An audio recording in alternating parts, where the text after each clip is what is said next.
తెలంగాణలో భూ కబ్జాపై కాంగ్రెస్ ప్రభుత్వం ఫోకస్ పెట్టింది. ఈ క్రమంలో మాజీ సీఎం కేసీఆర్ అన్న కొడుకు కల్వకుంట్ల తేజేశ్వరరావు అలియాస్ కన్నారావుతో పాటు మరో 38 మంది బీఆర్ఎస్ నేతలపై కేసులు నమోదు చేశారు పోలీసులు. దీంతో ఈ భూ కబ్జా వ్యవహారం హాట్ టాపిక్గా మారింది.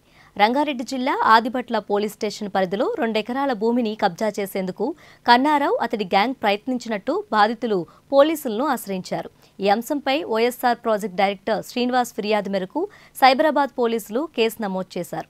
ఇదే సమయంలో కన్నారావుతో పాటు 38 మంది బీఆర్ఎస్ నాయకులపై కేసులు నమోదు చేశారు.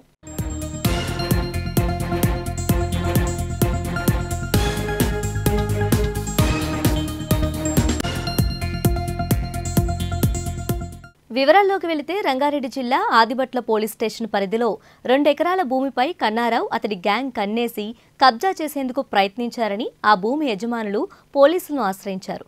తమ భూమి సరిహద్దుల్లో వేసిన ఫెన్సింగ్ అక్రమంగా తొలగించి వారు దౌర్జన్యంగా హద్దురాలను ఏర్పాటు చేశారని ఫిర్యాదులో తెలిపారు. దీంతో కన్నారావుతో పాటు అతని అనుచరులు బీఆర్ఎస్ నాయకులు 38 మందిపై 307, 447, 427, 436, 148, 149 ఐపీసీ సెక్షన్స్ కింద కేసులు నమోదు చేశారు.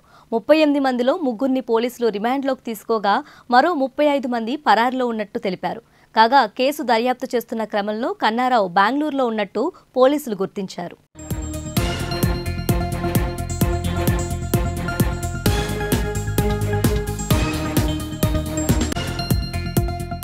మాజీ సీఎం కేసీఆర్ అన్న కల్వకుంట్ల రంగారావు చిన్న కుమారుడే కన్నారావు.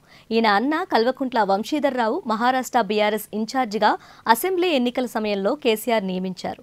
గతంలో చిరంజీవి అభిమానిగా ఉన్న వంశీధర్రావు 2009లో ప్రజారాజ్యం పార్టీ ద్వారా రాజకీయాల్లోకి వచ్చారు.